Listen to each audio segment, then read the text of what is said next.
করে ইফতারের আগে দোয়া করা, এটা থেকে তারা মাহরুম থাকেন। কাজের ফাঁকে ফাঁকে তারা ইস্তেগফার, দোয়া এগুলা করতে পারেন। ছাড়াও দোয়া করা যায় আল্লাহর কাছে, কাজের ফাঁকে ফাঁকে তারা দোয়া করবেন। এভাবে তাদের রমাদানকে তারা অর্থবহ করতে পারেন। কোরআন তেলাওয়াত মায়েরা চাইলে নিজেরা করতে পারেন, সন্তানদেরকে করতে উদ্বুদ্ধ করতে পারেন। একজন নারী চাইলে গোটা পরিবারকে ইবাদত বন্দেগীতে অ্যাক্টিভ করতে পারেন। তাহলে সেক্ষেত্রে তিনি সবাইকে অ্যাক্টিভ করার সওয়াবটা তিনি লাভ করবেন। আর যে কাজের ফাঁকে ফাঁকে জিকির, আজকার, তাসবিহ তেলাওয়াত করবেন।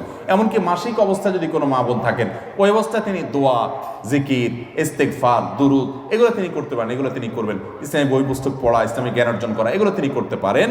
তবে যে আমলগুলো তিনি করতে পারছেন না, সেগুলো না করতে পারার কারণে তার যে করার আকাঙ্ক্ষা ছিল, এই কারণে তিনি পরিপূর্ণ সওয়াব আল্লাহ তাআলার কাছে পাবেন।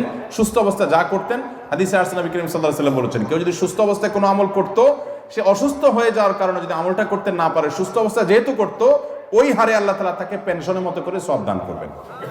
অতএব মা বোনরা মাসিক অবস্থায় এই সওয়াবগুলো পাবেন যদি তিনি আগে থেকে আমল করে থাকেন।